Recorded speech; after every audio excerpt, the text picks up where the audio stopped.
Spurs Bros, welcome in. I hope you enjoyed your All-Star break. A lot of stuff going on. Stephon Castle might be the winner from the All-Star weekend in San Francisco. We're going to take a few minutes to start the podcast reviewing everything that we saw from a lot of Spurs representation at the All-Star weekend. A lot of things to talk about there. A lot of things to be excited about from Stephon Castle, from Wemby, maybe not so much from Chris Paul, but there's a lot of things to cover there. After that, we're going to do a quick look back at the first 52 games of this season, see what themes we've noticed, and that's going to go right into what we expect to see in the remaining 30 games of this season. We ran a poll, and 70% of Spurs Bros fans believe that we will win more than 36 games this season. So let's see if we can hang on to that. At the end, a little bit of cleanup about Harrison Barnes' impact in the community, and Matthew Tynan's reporting on the De'Aaron Fox arrival and Wemby's struggles over the rodeo road trip. So stay tuned for all of that. If you're listening right now, please hit subscribe on YouTube. Go check us out on Twitter and Instagram as well. And here we go. Episode 20. Manu. Spurs Bros, welcome to another episode of the Spurs Bros podcast. This is episode number 20, the Manu episode. How are we doing, boys? We got a full house today. Good. We got everyone back. Tim, I'm glad you're back, man. We missed you last Thank week. How's everything? Are we back to baseline after that frustrating stretch toward the end before All-Star break? Are we back to calm? I think so. Yeah. I was listening to us back on episode 19, which feels like a lifetime ago. But I was listening to myself say that I think All-Star break is coming at the perfect time and that we could all use a break from Spurs basketball. And I was just thinking this afternoon, I can't wait for the Spurs to play basketball again. Yep. Like the All-Star break was cool and all, but the All-Star game itself was terrible. Thanks, Adam Silver. So I can't wait to get back into Spurs basketball. I've had enough time away. Tomorrow night against Phoenix. Let's go. Can't wait. Yes, sir. Completely agree. Yeah, we're going to dive real deep into the All-Star weekend. And then we're going to look back at our past 52 games. And then we're going to look ahead to the remainder of the season, the last 30 games. So what I wanted to do was cover, winners and losers of the weekend from All-Star. I mean, there's a couple of names that come to mind that are big winners. One of them happens to be on our team, happens to be a rookie. His name happens to be Stephon Castle. But guys, yes, Stu, do you have anything that comes to mind? Winners and losers of the All-Star weekend. Big losers of the weekend, LeBron and the fans.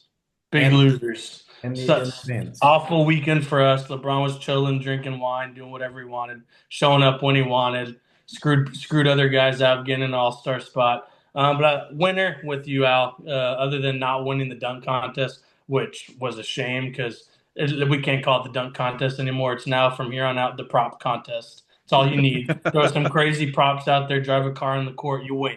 It's over, you win. But dude, Castle coming out party for him. You had all Ja tweeting about him, Ant following him around. Great weekend for Castle. Since we're speaking on winners and losers, I saw an article on The Ringer that put like 4 winners, 4 losers from the weekend. Oh. And like 3 of the 4 had to do with Spurs. Obviously, Stephon.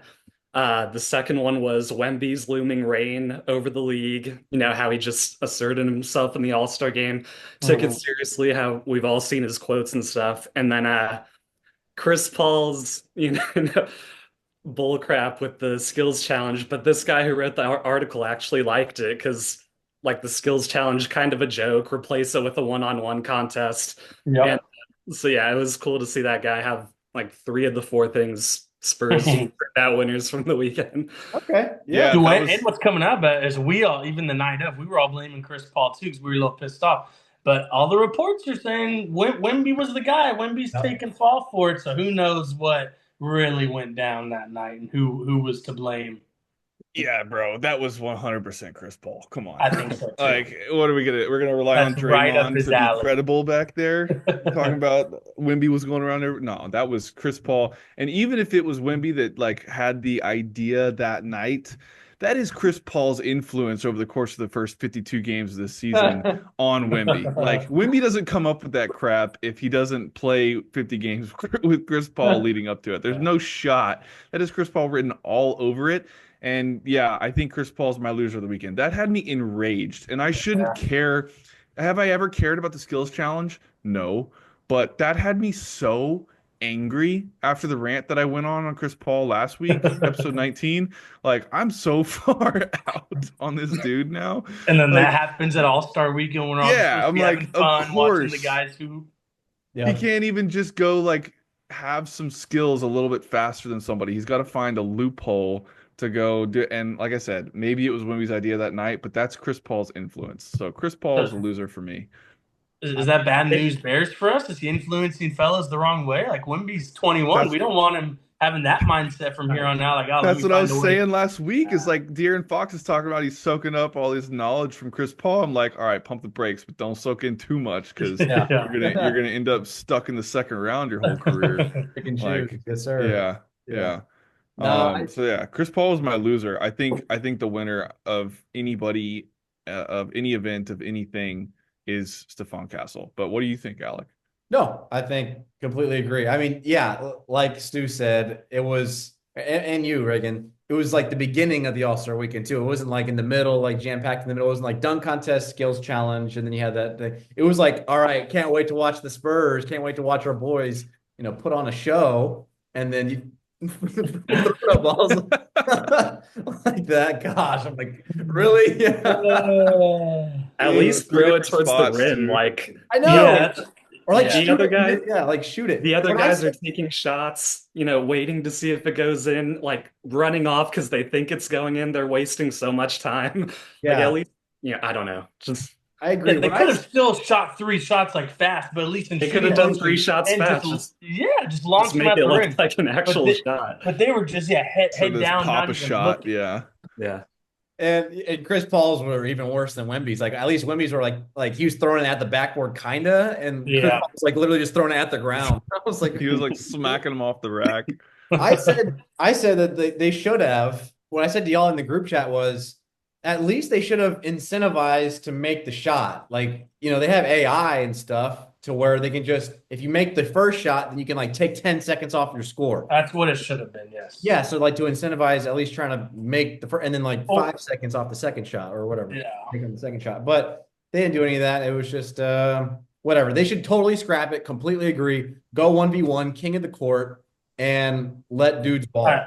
I did see that, but then I saw a tweet saying that still won't change anything. All we're gonna get is like Naz Reid versus Cam Reddish playing 1v1, and no All-Stars are gonna still do that because that's their egos. No one, like, you can see, no one's gonna go out there and really do that. Yeah, Kyrie would do Yabusele versus Grant Williams. Yeah, exactly. First it's to gonna be 11. It's gonna be all mid guys. No one's still gonna go and really. None of the All-Star actual will go do that. No.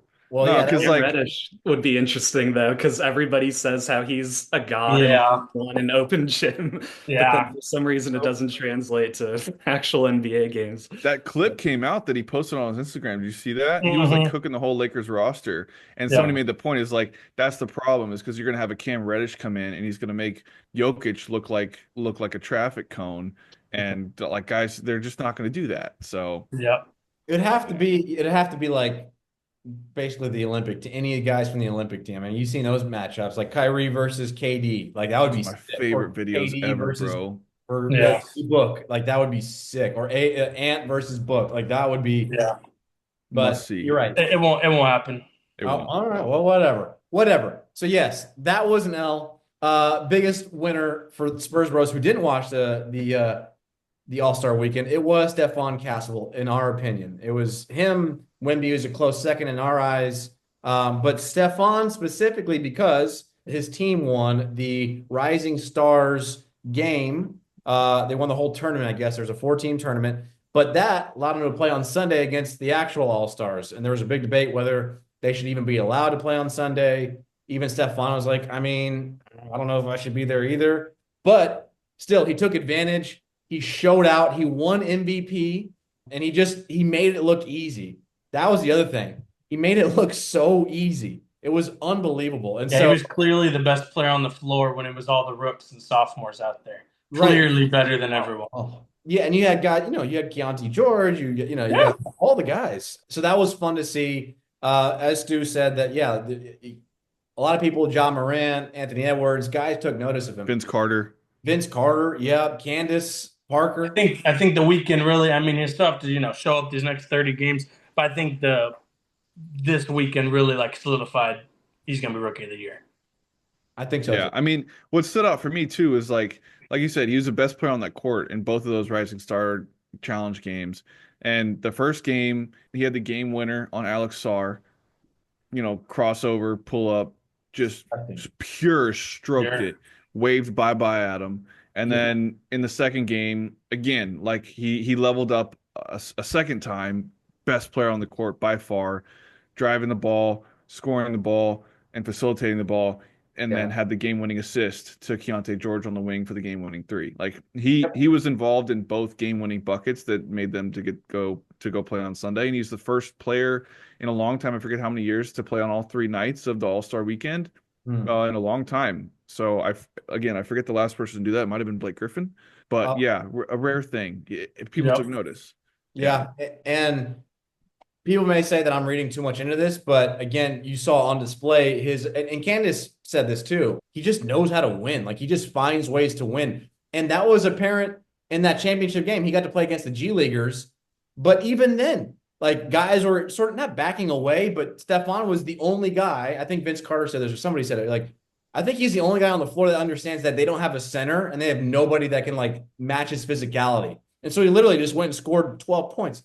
And he gets the assignment. He understands the assignment. He's like, I'm here to win, and I'm here to here to win the MVP. So Yeah. like that, it was on display. Love that. And then in the dunk contest, as Stu also alluded to, he got robbed, in my opinion. His two dunks were, I think, better than Mac McClung's. I mean, jumping over the car, badass, 100%, 50. That But was sick. but watching the playback and the guy who's spinning around and then the ladder thing, it looks cool. But if you're already up there, all you have to do is just count the That's ball. what I was thinking. It looks really cool in real time, but yeah, the slow-mo, like just gotta tap that left ball in and just- Tap it in. And Stephon, I don't know if y'all remember this, the Aaron Gordon versus what's his name? Levine. Exactly. I remember Levine's behind the back dunk. I thought that was like the craziest thing ever, man. I thought that was like so hard to do, like in the air transfer. Yeah. And then I looked at his dunk again. And I'm like, he's going in motion to the side that he wants to dunk on.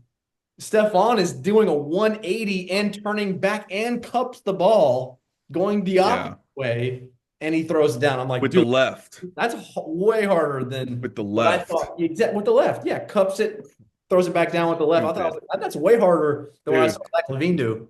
I agree with you, and I think the coolest part about did you see the one angle where you could see Wemby in the background? He must have already knew what dunks he was going to do in order. He was doing the behind the back, like motioning it to it, and Steph finally got it down, and he went nuts in the corner with him. It was sick. It was badass. I loved That it. dunk did get a 50, to be fair. Like the first dunk of the final round, though, if he had gotten that on the first try, I think definite 50. It took him like 3 or 4 tries. So, But bro, T-Mac, like, come on, dude. Come on. That and then the YouTuber which represented the fan vote. And again, Stewart said the loser of the weekend was us, the fans. Agreed, because I actually tried to go on to the NBA app and do the voting for the dunks, and the link was broken.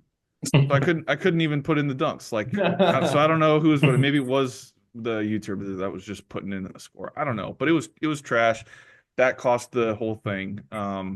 Yeah. And then the last dunk with McClung, he pushed off of Mobley, at least to some extent. Like, it might not have been like hard, but that's what happens when you go over somebody like that. You get to at least stay in the air a little bit while you go over. So none of us have said the fact that the craziest part of it all, McClung's a G leaguer. He ain't an NBA player. It's absolutely nuts that every year Adam Silver just lets him keep coming back up on a 10-day contract just to be at the All-Star game, go do his dunks, and then bitch is right back playing in front of 700 people or 50 people next week. It's crazy. It's crazy. Yeah. Mhm. So there's he that. plays for the Osceola Magic, not the Orlando Yes. Magic. It's I know. crazy. He will never be an NBA player. No offense. No, he's not. Like he's probably not going to defend the three-peat. Like, okay, he made his history. He's probably going to be done from the league. Like Adam Silver's going to have to find himself a new savior of All-Star Weekend that isn't named Mac McClung next year. Like, One more L, then we'll end All Star Weekend. We've gone on enough. But also, big L of All Star Weekend. I was loving seeing it. I was licking my chops on Twitter. Poor Houston. Poor Houston. Oh, we should have drafted Stephon Castle. Oh, my God. But they had old boy, the third overall pick, playing with the G League team. Brother played 5 minutes, and he went back home for the weekend. Poor, dude, I love Reed seeing it. Shepherd. Houston, fat L. Fat L for the city of Houston. Well said. Well said. I Well was gonna said. say maybe that had something to do with Stephon playing so hard that night. Like, not only did he play Reed in this championship game, but I think Sar and Ricochet were on the team that he played in the first game. So Mhm. the three 1, guys 2, who and went ahead of him 3. in the drafts. I didn't think about that. Yeah, I'm sure he had a kill list for all of them. I bet he did, bro. It was like Arya from Game of Thrones. He had a list, and he wasn't going to rest until they were all done. Went back I home. love it. Thinking back, like, have we ever seen a Spur in the dunk contest? I don't know if you guys mentioned this last week. The last Spur in the dunk contest was 1988, I think. I was like, that's almost 40 years ago. That's Cadillac crazy. Anderson. Yeah. ugh. We haven't Yeah. had a guy who had bounce in 40 years. Imagine that. Yep. Hey, shout out Jonathan Simmons. Yeah, he could have been in it. DeJuan Blair maybe could have hopped in there for a second his rookie year. What the hell up He DeJuan won. Blair? Dude, he was His MVP fat of the ass Rising wasn't Stars dunking Challenge shit, that bro. year. He would have dunked with a triple from Wada in his hand. That's all. Bro, he was yeah, doing it with would the have been Whataburger sick. every day. He could have gone and grabbed a little Whataburger table tent from the top of the backboard while he was dunking with his left. I would have been efficient. Yeah. Do that 50. Start, yeah, and then bite into the patty melt on the way down. Would have been badass. DeJuan Blair's 50s fat all ass. around. That's funny, bro. Shout out the no ACL having DeJuan Blair. Ugh. Last thing we have to mention before on a positive is Wemby. He got a lot of recognition, the recognition he deserved at the All-Star game. I think if you think about it, going back to last year, he took L after L after L leading up to the All-Star game when it comes to All-Star weekends. Remember last year he was in the skills challenge. Nobody took it seriously then. He was pissed. And then in the Rising Stars game, he lost to the G Leaguers. He lost to Mac McClung's team. And so he's like, I can't, wait, what is happening right here? And so he showed up again, gets disqualified from the skills challenge. And so I'm sure I know he wanted to go hard during the All-Star game and show out, but I think it was definitely on display too. I mean, everyone said he's just sprinting in layup lines, came off the bench, but I mean, no, they didn't take him out because he was locking down on defense, blocks, rebounds, running the floor. I mean, he looked like he was going harder than he did in some of our games, as we were saying. But Yeah. shout out to him. He absolutely deserved it. He deserved every minute. You saw him get pissed at Alperen Sengun for blowing that backdoor layup to end the game. You give the Game, Yeah. yeah. Down Little like 15. Houston ass. Yes, but he definitely, again, as Tim mentioned, he definitely put people on the map. Yeah, the coolest take from him from the All-Star weekend, because on Sunday after the game, a reporter asked him, "What's your biggest takeaway from this weekend and from this game? It's your first All-Star game. What'd you think?" He said, "My biggest takeaway is that it's possible to give 100% on that court, to play hard, to play your ass off." So again, like, that's our guy. We had a big old discussion after the game on Sunday. Stuart and I did, talking about what's going to fix the All-Star game. Should it be scrapped altogether? Is it ever going to be fixed? LeBron's ruined everything. Adam Silver's ruined everything. TNT ruined everything. There's all these things. I'm on the train that Victor Wembanyama is going to fix the All-Star game, because in 2 to 3 years' time, Victor Wembanyama is going to be the face of the NBA. He is going to be the global face of the NBA. Sorry, Stephen A. Smith. It can be an international player. And it's going to be Wemby. And if Wemby's going to continue to show up on All-Star Sunday and give 100% effort, the All-Star game is going to end up being what he wants it to be, not what anybody else wants it to be. They're going to cater to him just like they've catered to LeBron. And Wemby's bringing a different attitude and a different mindset to this. and other guys are going to want to fall in line and follow his lead. That's going to be the cool thing to do, and it's going to become that retro nostalgia thing. I think it's going to continue to play up and up and up more and more as we get separated from those early 2000s years that we all love to go back and watch, with Duncan and Kobe and Shaq and T-Mac and Vince Carter all going at it in those games, Allen Iverson. And I think Wemby's going to lead that charge. So that's my biggest takeaway. Wemby's biggest takeaway is that it's possible to give 100%. And my biggest takeaway is that people are going to follow that example in years to come. It might not happen next year. It might not happen the year after that. But when Steph and LeBron and KD are gone, and Jokic is continuing to fall off, I don't want to say fall off because he's amazing, but fall off from caring about the All-Star game, you're never going to change that man's mind. It's going to be Wemby, and it's going to be his example that people follow. I agree. Perfect take. So let's look back at our first 52 games of the year. We can kind of breeze over this, but obviously there have been stages of growth. There have been one step forward, two steps back, sort of all season. And so I kind of want to look back at our first 52 games and then look ahead to the last 30 games of the year. Is there anything that sort of, I guess, stuck out to you guys about the first 52 games? Things that we can take forward to the end of the season and or to years to come? I kind of want to throw that out there and kind of just give this some time and some space. I mean, we've talked about it multiple times this season about how when we were 500, if you'd asked us before the season, we'd take that. So obviously there's the coaching stuff. We all want Pop back now after being super excited about Mitch and his out of timeout brilliance when he first took over, and now it's getting a little stale. And 23-29 at the All-Star break, I would have been great with that before the season started, but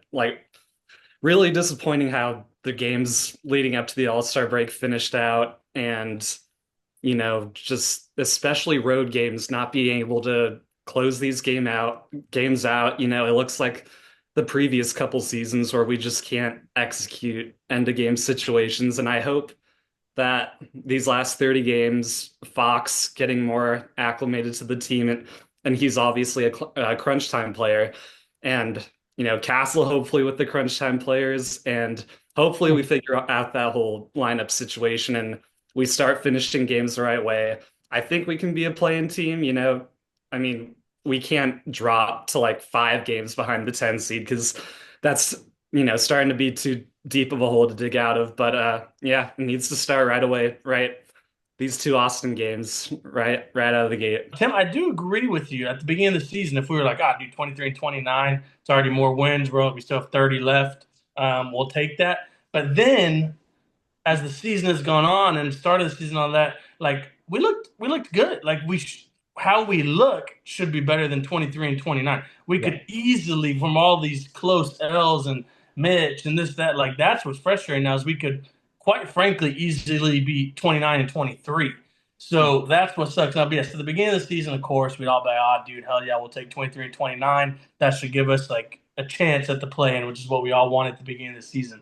But then, hey, guess what? Once again, Wemby was better this year than we expected him to be. Harrison, I guarantee no one's expecting Harrison to be as good as he was this year. And then, we just looked a lot better this year than probably anyone expected. So now it's kind of disappointing. I'm like, dude, there's no way we're just going to end this year again with the 12 seed. That's crazy. So it's tough. Yeah, I don't know. It depends how we take it. Are we going to try to make a real push? And are these lineups going to switch? Or we'll kind of find out, I guess, in the next week or two. Not really tomorrow if Wemby's not playing, can't really tell. But once we have our full team, hopefully it's Friday night, but sooner than later, we'll see if we're going to be legit and make a push these next 30 games by who we're playing. If CP's still starting, if CP's still in at the end of games, if we're still making all these bad errors, coaching errors, quite frankly. Yeah, we'll tell soon. And like you said, Tim, we're 3.5 back from 10 right now. Very quickly, we could fall to 5 or 6 back and chalk it up, call it a season. I think the easy answer for takeaway from the first 52 games is Stephon Castle is going to be a long time fixture in San Antonio. We need to do everything that we can to keep him around. He's going to get his rookie extension. It's the day that he's eligible, because unlike the Cowboys, our front office has a functioning brain and actually extends people as early as possible to save that money and continue to give us flexibility. So Stephon Castle will be a Spur for many years to come. I think, like we just touched on, he had the biggest weekend at All-Star of maybe any player in the NBA, and that's going to propel him to do some really, really cool things down the stretch. And for all the people that are talking about, there's signs of soft tanking and all this, brother, Stephon Castle and De'Aaron Fox are on this team. That is a very, very good backcourt combination. You throw in a healthy Victor Wembanyama who starts knocking down threes and rim protecting like he was in the first 40 games of the season. Because let's face it, he did not have a good February. The last 10 to 12 games, Victor Wembanyama has not looked like he did in the middle 30 games so far when he was cracking the top 6, top 7 of the MVP ladder. So yeah, I think that's my takeaway, and it's the easy answer is that Stephon Castle has made a name for himself. He's now a household name. He's put himself on the radar, and I'm very, very happy that he is in a Spurs jersey for a long time to come. But yeah, from a team perspective, it's a lot of what Tim said. It's just that expectations going in were blown out of the water pretty quickly because of how good we were able to look.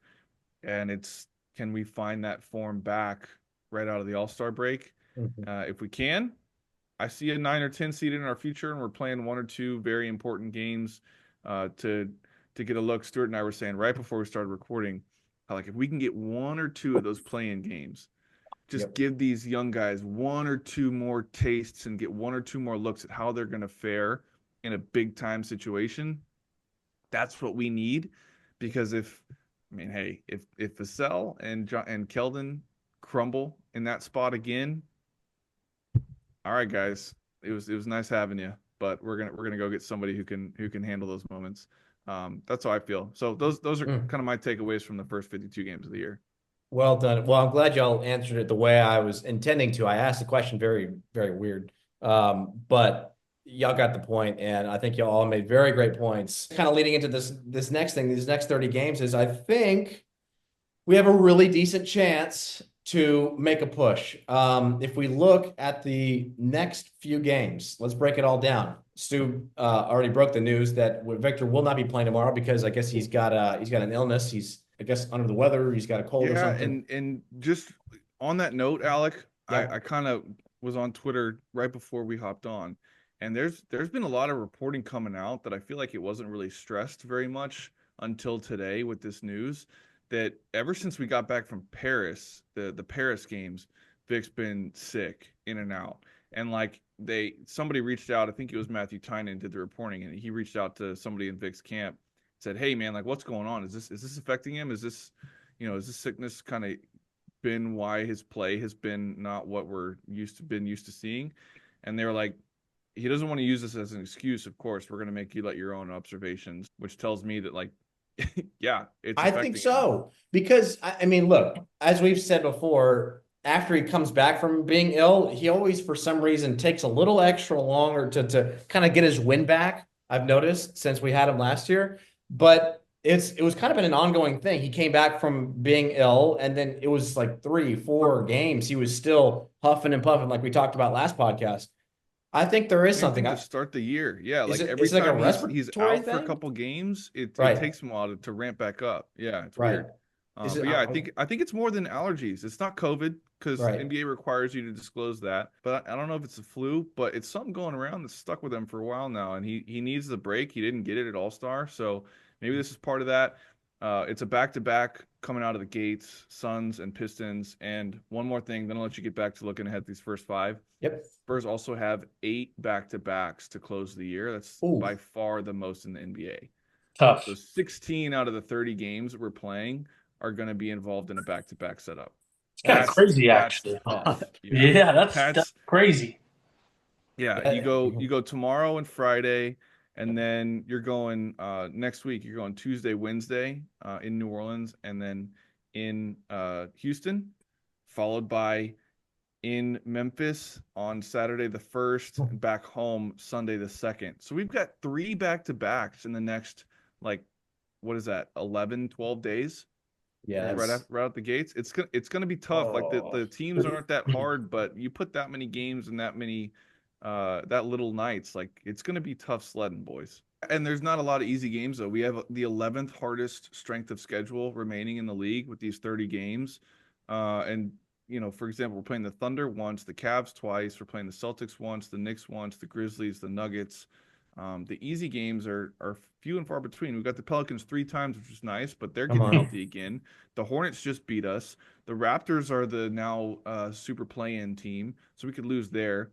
I bet we beat the Nets, we beat the Sixers, and the Trailblazers have been on our ass for weeks, winning like 9 of their last 11 games or something. So yeah, we're in trouble. I mean, if we don't take this seriously, we're in trouble. And like Find out what we're made of. Yes. Yeah, it's not going to take long to figure out what we're made of, and it's either going to be hell yeah, let's make this push, or chalk it up and it's March Madness time. Yeah, I'd say definitely we need to win 3 of these first 4. We can't lose both in Austin, and then we have to win both in New Orleans. 3 of these first 4, or the season's done. Calling it. Yeah, even just the hype that's going into this whole Austin deal, like if we come out of there 0-2, that's gonna be such a deflating thing because they're gonna put so much promo and marketing and hype into these games. And the first one, Wemby's out, we lose to Phoenix, and then we come back and we turn around and we lose to Isaiah Stewart, Cade Cunningham, and the Pistons. We were talking about last week. That's gonna be deflating coming out. That'll be bad. Yeah, Stephon can shut down Cade, though. I'm confident in that. As long as Cade doesn't have the whistle all game, but Stephon can lock him up. But yeah, got to split those and got to take care of North. But yeah, by quite frankly, by next pod, if we went like 1-3 or something, we'll just say the season's over. But by next Wednesday, Thursday, when we're potting, like the season could be done, fellas. Guys, what the heck? It really is. That's what we've come to now. No, I know. Go the other way. If we go 2-2, that's an improvement on our current win percentage. That's great. We split these games. That's an improvement. Still mid. It's still mid, but that's okay. Wemby was out for at least one of those games with a sickness. We split these games. We're still on the road, finishing up the rodeo road trip, whatever. But if we go 0-4, we look up and we're not going 23 and 33. Talked. That's okay. We're not going 0-4, but 1-3 is a possibility. I'll say, I mean, dude, if we go 3-1 or 4-0, and we're potting next week, if we go 4-0, dude, we're up to 27. It's 2 back. 2 back from 500. Who knows from like the 10 seed by then? But yeah, it's just all gonna happen so quick. But we could have a series. If we go 3-1, if we get a hot start right now, going into these hard games where we kind of have a boost in our skin, how we look, like that'll be great for us. But yeah, if we split with the Pellies, who are garbage, if we lose in Austin, and that's not going to give our boys any positive mindset going against, again, Grizzlies, who have our number, Rockets, Houston rivalry Grizzlies, game, Thunder. OKC have our number. Now Chet's back too. So yeah, I mean, yeah, it's very much setting the tone in Austin, and next week in New Orleans, we have to start out hot. So the question is then, so we don't, we're not just getting all worried into our Olympic emotional brain, is I mean, obviously it's all up to them. We're not in this, but what does need to happen for that to be a reality? Go 3-1, assuming Wemby doesn't play tomorrow against the Suns. What needs to happen? Is it Devin needs to be more consistent? Is it we just need 8 or 9 guys everyone needs to show up? Does Fox need to take over? Is a little bit of everything? What do you think? Is there one thing or 2 things that need to happen? All of the above. All the above? Yeah, bro. I mean, yeah. Above. That's an easy answer. D, all of the above. We're in the Western Conference, bro. This ain't the East where we can get away with 2 or 3 out of those 4 things. We need Devin Vassell to be a consistent 15-point per game scorer. He doesn't need to go for 20 every night, but he needs to be a consistent 15-point per game scorer. We need Fox to find some comfort in this offense and with our defensive schemes pretty quickly, make an impact and get back to near all-star form. We need Wemby to kick whatever the hell this illness is. We need Chris Paul to understand what should be his new role and minutes on this team. We need Caleb Johnson to bring the energy. We need, I can't believe I'm saying this, we need Charles Bassey to get healthy because we can't rely on a 10-day contracts for Bismack Biyombo and other people on the buyout market. Yeah, we need all this stuff. We need all of it. We need all of it. All of it for sure. I think the one we're farthest away from, like I think Fox can. Again, I'm still in my brain. He was tired towards the end. I still think he can go out any night, bad night, he can get 20 to 22. But yes, we need that 25 to 30. We need Wemby 25 to 30. But my biggest that we're farthest from that has been consistent Spurs basketball for the past 5 years is Devin and Keldon not being consistent. If that could happen, that could change everything. Because Keldon's the bench guy, Devin's the starting guy who plays with the bench, and that's when every game goes awry when they're on the floor, or that's when every game goes positive and we win because we get up by 20 or 15, but before the stars come back in because Keldon's knocking down threes, Stephon's passing it out, Keldon's hitting threes, Julian's hitting threes, but it's really all the role guys for me is what it really comes down You're to. right, dude. The Vassell and Keldon combo, when those two guys play well, we usually come out with wins. When they shell up and they have 11 combined points or 13 combined points like the last 2 games before the break, we're taking fat L's to teams we shouldn't lose against. So that's a great point. Go ahead. Devin's first 3 games after the Fox trade were really good. It was like, oh crap, this is really drawing defenders away or more towards Fox and less towards Devin. But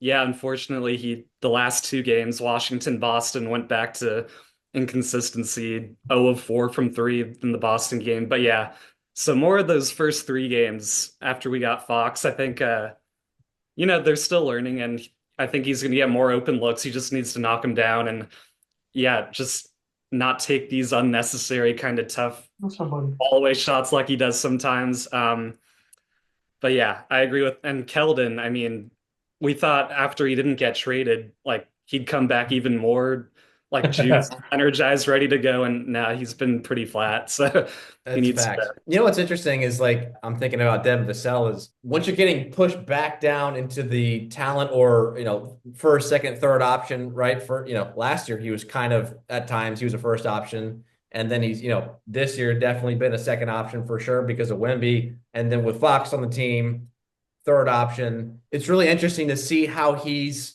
played into that because you would think, given that he has all these skills and given that he can score in bunches and he can go get 18 to 20, you'd think that he'd be able to, just keep that up or just knock down open shots and just catch and shoot and just be more simple with it.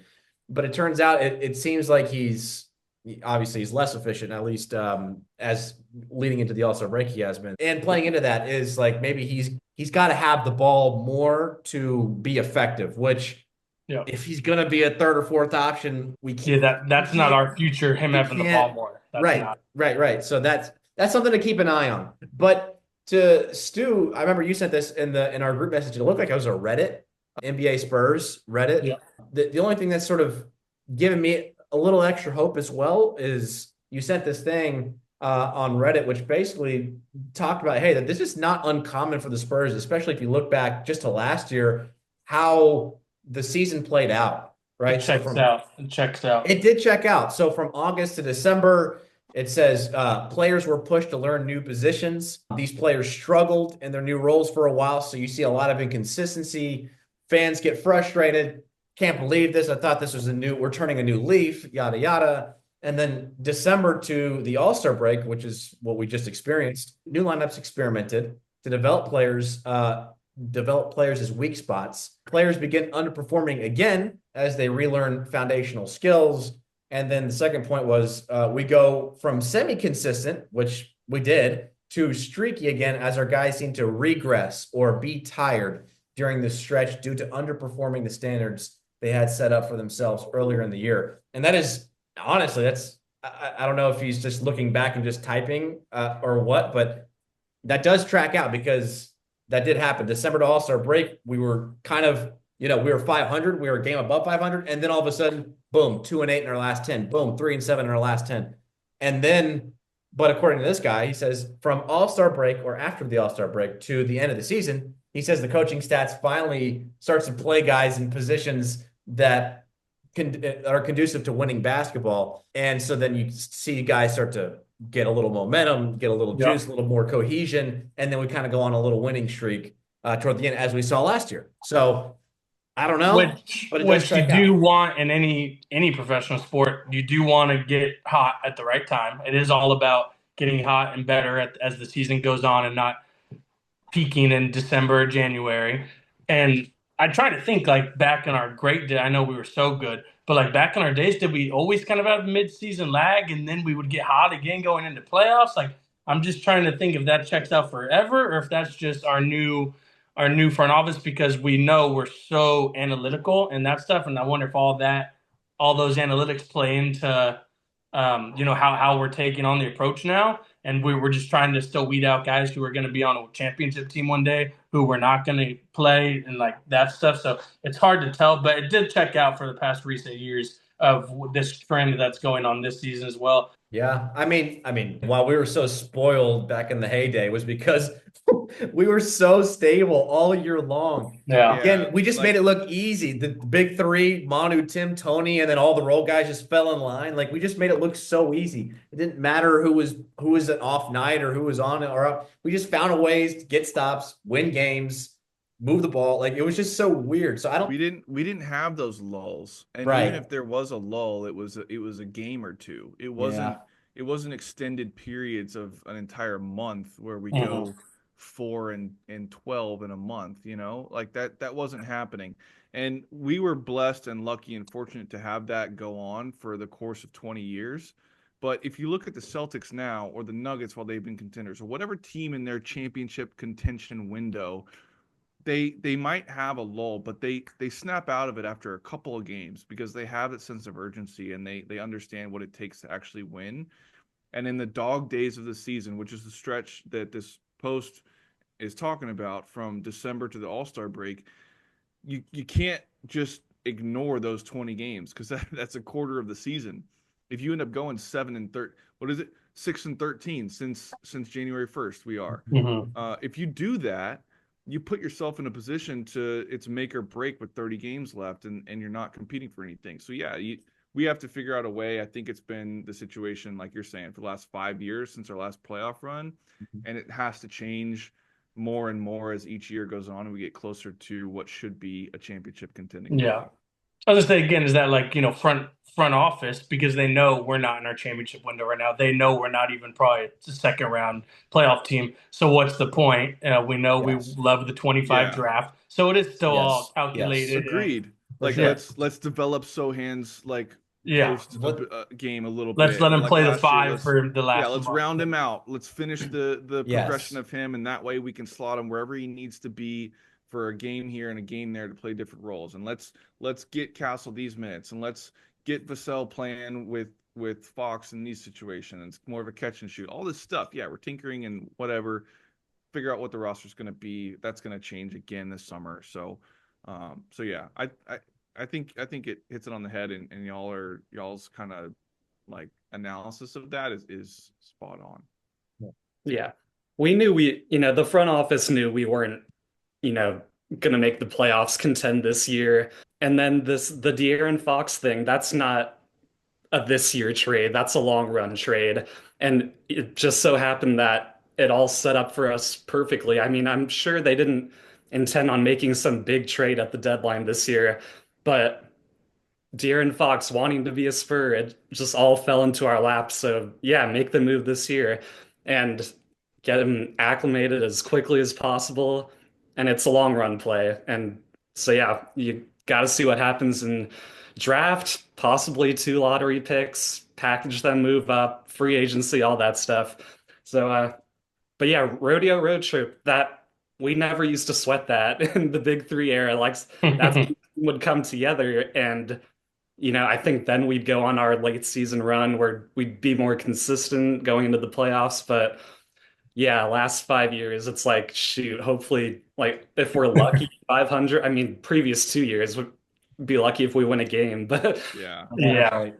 so, Yeah. That is facts though. These last couple of years, and we're talking rodeo road trip, we're like, dude, season's done. We're going 1-9 on the rodeo, or yeah, even with Demar, we're like, please 500, like stay in the 8th seed spot, like please. Yeah, it hasn't been confident since probably 2016, 17. So Yep. So I think there's two things that I want to kind of talk to y'all about as we kind of wrap up here. Okay. The first one I said a second ago, but I found the actual article that Matthew Tynan wrote. So shout out Matthew Tynan.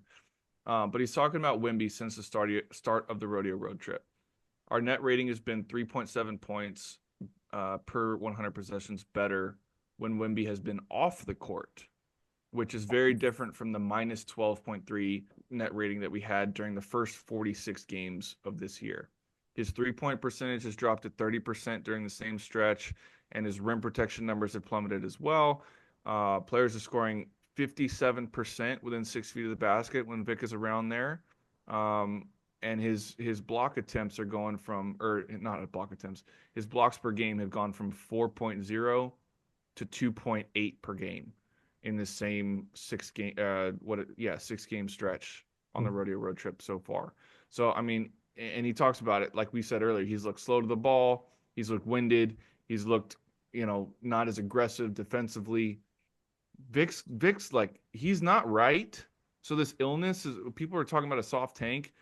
I don't think there's a lot of validity to that yet, because there is the opportunity to go to the play-in. So what do y'all think? Like, is it as simple as, hey, he's been sick and he needs to get a little bit of rest coming out of All-Star to get right again?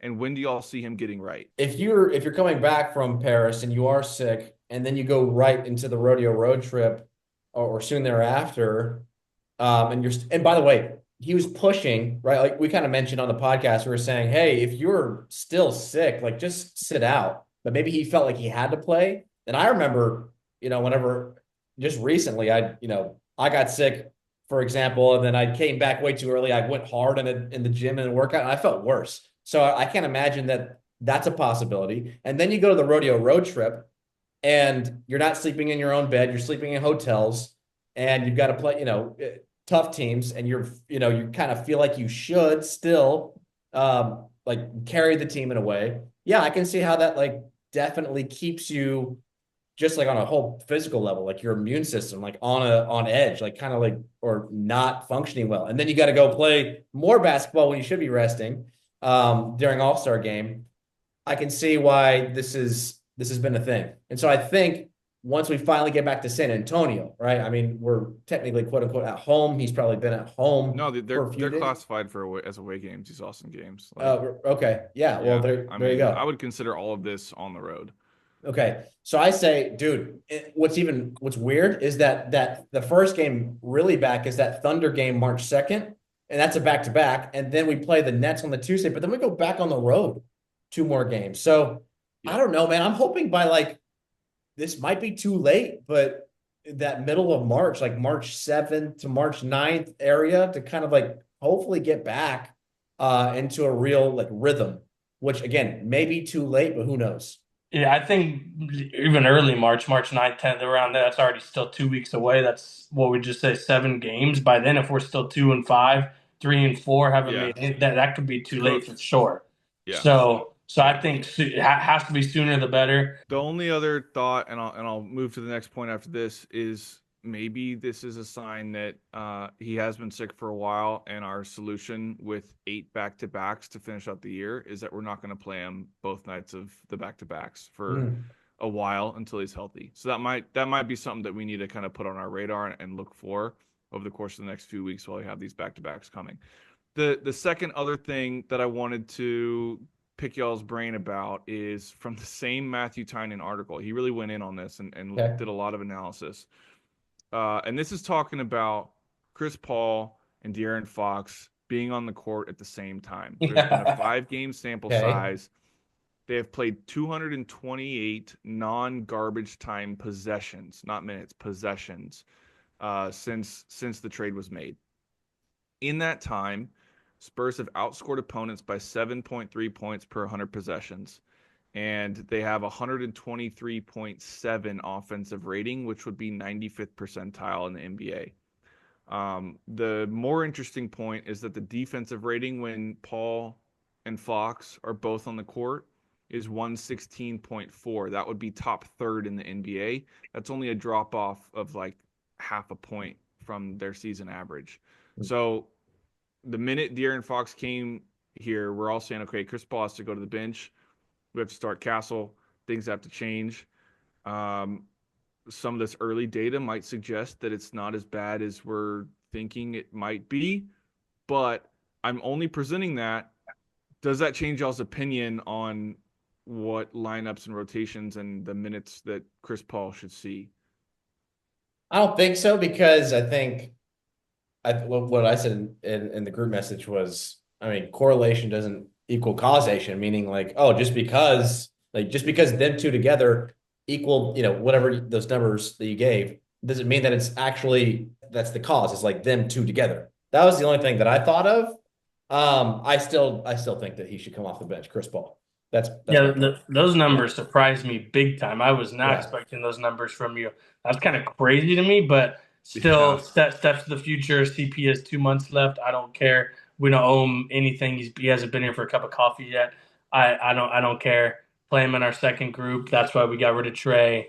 Not to have Stephon coming out in this, so that just makes no sense. We'll see tomorrow. Yeah. I'm more worried about winning and it's not causing wins. So Yeah, Gonna I was change your mind? surprised by the numbers too, especially defensively, and maybe that's because they're both out there with Wemby. They're all three of them are out there at the same time. Yeah. I still don't like them as the starting backcourt, but I expect us to stick with it. You know, I don't know. I'd rather Steph be out there and take some three. Chris, he'll take his occasional three. He probably should take more with Fox now out there and giving him more space, but I want Fox and Steph out there for the versatility, Steph on defense, Fox on offense, both super fast and athletic. So yeah, like Stu said, those numbers really surprised me, but it is a very small sample size, 4 or 5 games. And we've played Washington and Charlotte and Atlanta and haven't won a couple of those games, but yeah, not exactly great teams, great defensive teams. So yeah, and we've gotten off to hot first quarters, high scoring first quarters. So I don't know. I guess it makes sense, but also doesn't at the same time. Yeah. Yeah. I'm curious to My hear your thoughts. Yeah, my short take on this is hell of an article by Matthew Tynan. I think he did a really good job because he's clearly done a deep dive into what's been going on Rodeo Road Trip.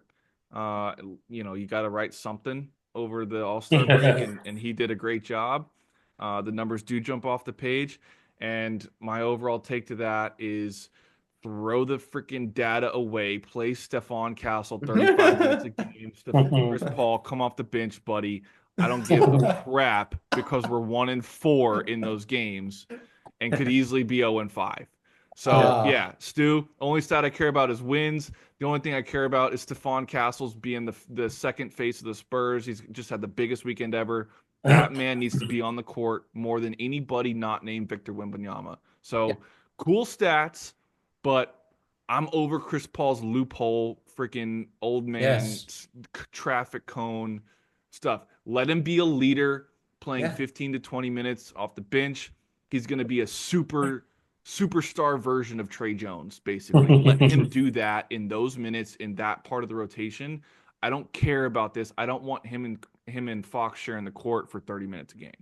And do y'all think it starts tomorrow? What we do tomorrow night, that's where we're going with the rest of the season. Like if it I was would going to say change, what yes, would have but happened? Wemby's out. Yeah. I would say yes, but Wemby's out. Like, But again, I still so think that has nothing to do with the guards, right? That's just going to be we're either going to start Jeremy at the 5, which is crazy, or we're finally going to play old boy on his 10-day. yeah, Yeah, Bismack Bismack. and We have to. We have Mamu's to. gonna play. I But mean, Mamu will Massey play. might be back in the next few So games. yeah, I don't think that should change the. I mean, dude, if we start who we have been, D Book is going to absolutely fry Torch. Devin or Chris Paul. It's going to be over in the first 5-6 minutes of the game. That's a fact. I Right. assume we'll have Harrison probably on KD. Like it's already bad match, but it just D Book in general. If we don't have Steph starting the game on, D Book's gonna have like 15 in the first. So Yeah, it's gonna go quick. It's gonna be real fast. let's get into what does All right. everyone think next 4 Austin games and then Ooh. two New Orleans games. The Austin games we split. I think we lose to the Suns and we beat the Pistons, and then we also split with the Pelicans. I don't think we have the resolve to beat a team twice in 3 nights. So I think we Damn. go 2-2. I was just about to say I'm totally with you.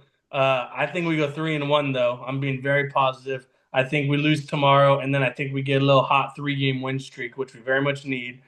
We win both in NOLA and we win against the Pistons. Well, I don't need to say anything because y'all don't. I mean, I'm always the guy who's, oh, we're gonna go 4-0. We're gonna go 3-1, I guess. So Yeah. it means more coming from Stu than it does me. But that's exactly what I was gonna say too. I think. I mean, Pelicans say. I know they're. I guess Reagan, you said they're getting a little healthy, A little but healthier. I mean, they traded Ingram, but Yeah, there's no McCollum's reason. back. but And Herb, what's his name? Trey Murphy's been playing like a Yeah. stud. Yeah. But DJ's out. Like, dude, DJ's out. I don't care. Even if Wemby didn't play both of them, our team has to beat that team twice. Like, They're the worst team in the West. They are 13-42. Yeah. I think we said last Yeah. time they're worse. Yeah, they're almost worse than the Wizards, but they're worse than the Hornets. They've lost more games than the Hornets. So yeah. I mean, you would think. They're only tied with the Hornets in the win column because we lost the Hornets. Yeah. Right. So whatever. Man, I think I'm gonna agree with Reagan. Two splits. Yeah, split, probably lose to Phoenix without Wemby, come back and beat Detroit. And yeah, as bad as the Pelicans have been, they still have some players, and especially if Zion plays I don't know. I don't think we can beat them 2 times in a row. So fellas, this is where we're at in life. We don't even think we can beat the Pelicans on back-to-back nights. Well, even back-to-back? this is where we are. It's not back to back. It's not back to back. It's So even better. There's a night in between, but y'all don't think we can beat a Monday, team Tuesday. 2 nights in a row? The I don't worst think- team in the league. I don't think we have the resolve to do it. I don't. We have hit rock bottom. I'm looking for the sign that things have changed, but I haven't seen it yet. Right. I haven't seen it yet. Well, it's So supposed to be this. that's my take on it. I don't know. One last happy thing at the very end.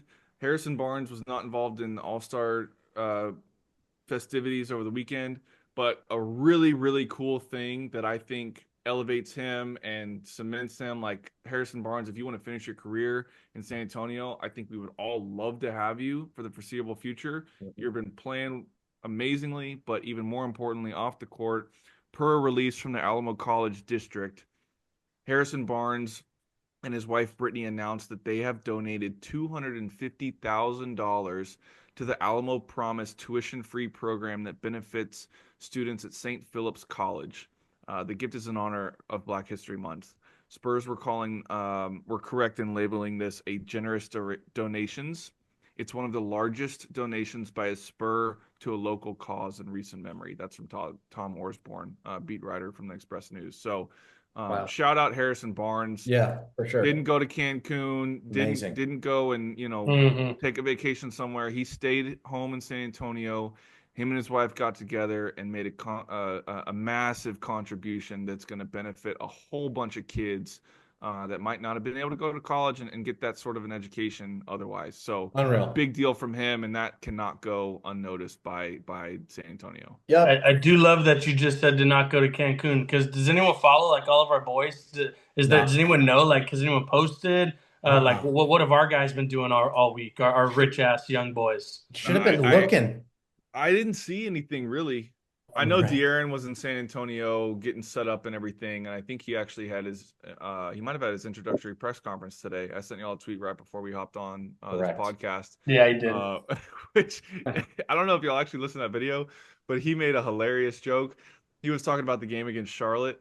Taj? He was like, man, these kids are making me feel old. I'm 27, but I definitely feel older on this team. Taj Gibson came in and like nobody really closed out on his mid-range shot. He nailed it, and I heard somebody on the bench go, "Man, these kids don't even know who Taj Gibson is." Yeah, that's it. You're right. Right. Yeah. Good They're point. like, man, he didn't watch Taj in his prime in Chicago. Like he's got no Killer idea who with this the cat mini. is.